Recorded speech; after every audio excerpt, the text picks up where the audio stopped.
उसने देखा कि खाना अभी गर्म था और अगर वो हॉस्टल जाता और उनका इंतज़ार करता तो खाना ठंडा हो जाता और उसका स्वाद भी खराब हो जाता।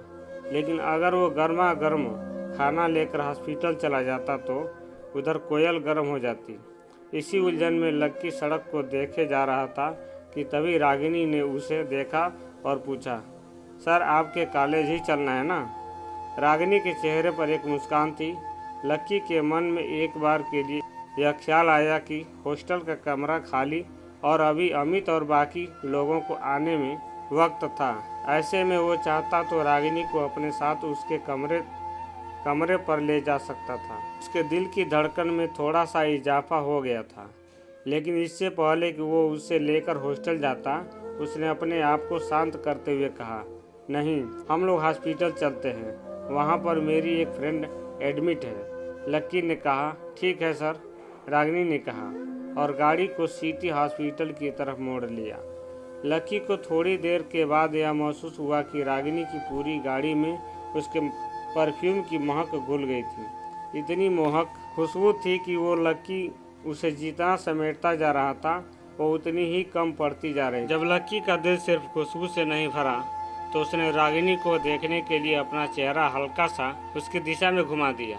लेकिन जैसे ही उसने देखा कि रागिनी उसे ही देख रही थी तो उसने तुरंत अपनी नज़र नीची कर ली। उसके गाल शर्म से लाल हो गए थे और उसकी आंखों में उसकी हंसी चमक रही थी। अचानक उसे लगा कि वो फिर से वही हरकत कर रहा था जो वो लिफ्ट में कर रहा था और उसे अपने आप पर ही शर्म आ गई। वैसे सर आप चाहें तो फिर से अपनी नज़र उठा सकते हैं, मैं इस बार आपको, रागिनी ने भी शर्माते हुए कहा।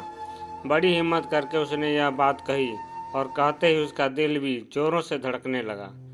जैसे ही लक्की ने उसके मुंह से यह सुना, उसकी शर्म और बढ़ गई। उसने बिना रागिनी की ओर देखे ही कहा, हाँ, क्या कहा तुमने?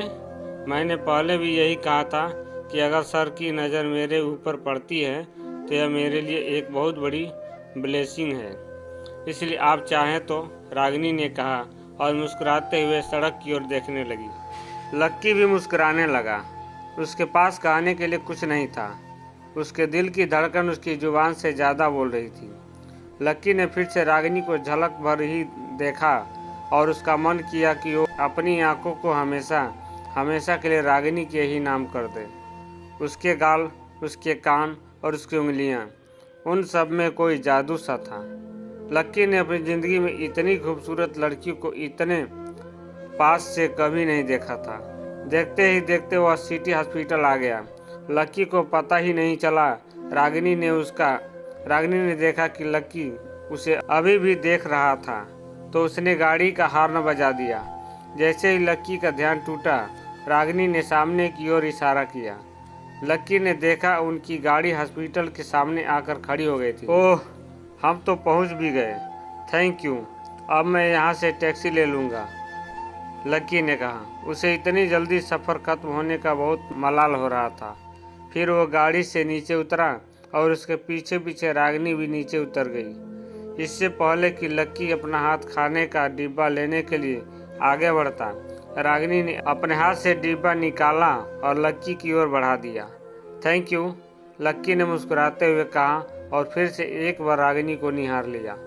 रागिनी भी शर्माई और गाड़ी की ओर जाते हुए बोली, फिर मिलेंगे सर, आपसे मिलकर अच्छा लगा। लक्की ने उसकी ओर हाथ हिलाया और रागिनी भी लक्की की ओर हाथ हिलाते हुए वहां से निकल गई। रागिनी की गाड़ी को विदा करने के बाद लक्की हॉस्पिटल के अंदर दाखिल हो गया था। उसने रिसेप्शन पर कोयल के वार्ड के बारे में पूछा और सीधा पहली मंजिल पर चला गया। दाएं मुड़ते ही सबसे पहला कमरा कोयल का ही था। उसका दरवाज़ा लगा हुआ था। जैसे ही लक्की ने दरवाज़ा खोला, उसके चुरमराने की आवाज़ आई। लक्की ने देखा कि उसे एक छोटे से कमरे में रुकवाया हुआ था।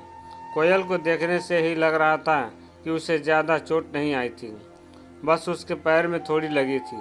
कोयल के आसपास उसके सभी दोस्त खड़े थे।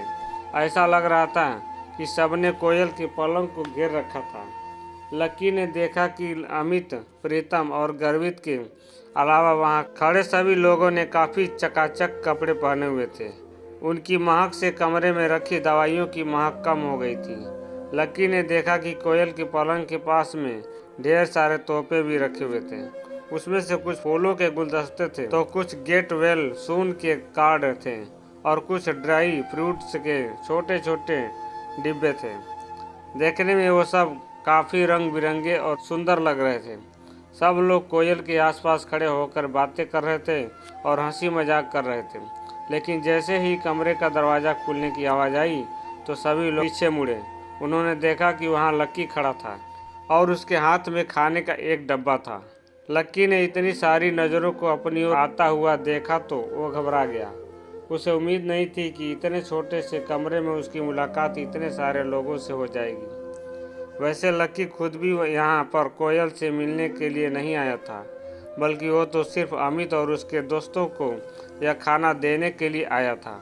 लेकिन अब बाकी सब लोग उसकी ओर देख रहे थे और कोयल भी उसकी ओर देख रही थी। तो लक्की को जबरदस्ती मुस्कुराना पड़ा और उसने कोयल से पूछा, कोयल तुम ठीक हो? कोयल ने उसकी बात का जवाब नहीं दिया।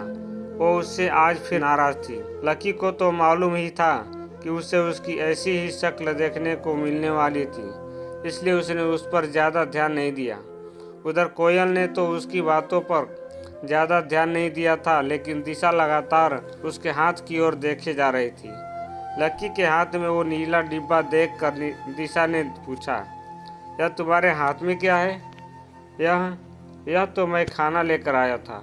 लक्की ने कहा, अच्छा तुम हॉस्पिटल के अंदर बाहर से बना खाना लेकर आए हो? तुम्हें मालूम है ना, मरीज को बाहर का खाना नहीं खिलाते।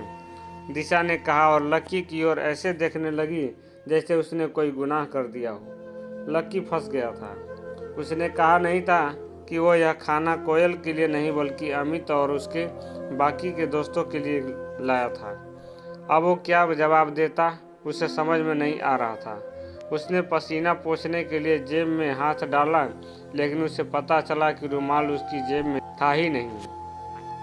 उधर लक्की की नाक में अस्पताल की खुशबू घुस गई थी। वहीं इधर रागिनी की गाड़ी में, सर इसे तो यहीं भूल गए। अब रागिनी ने सोचा कि वो अभी हॉस्पिटल से ज़्यादा दूर नहीं आई थी, इसलिए उसे फिर से गाड़ी घुमाकर लक्की को यह रुमाल देने के लिए जाना चाहिए। आपको क्या लगता है, क्या रागिनी लक्की की रुमाल को लाकर हॉस्पिटल पहुंचाएगी? और लक्की के दोस्त और कोयल के दोस्त लक्की के बारे में क्या सोच रहे हैं, कमेंट बॉक्स में लिखकर बताएं। और इन सभी सवालों का जवाब पाने के लिए देखते रहें APS वॉइस स्टोरी।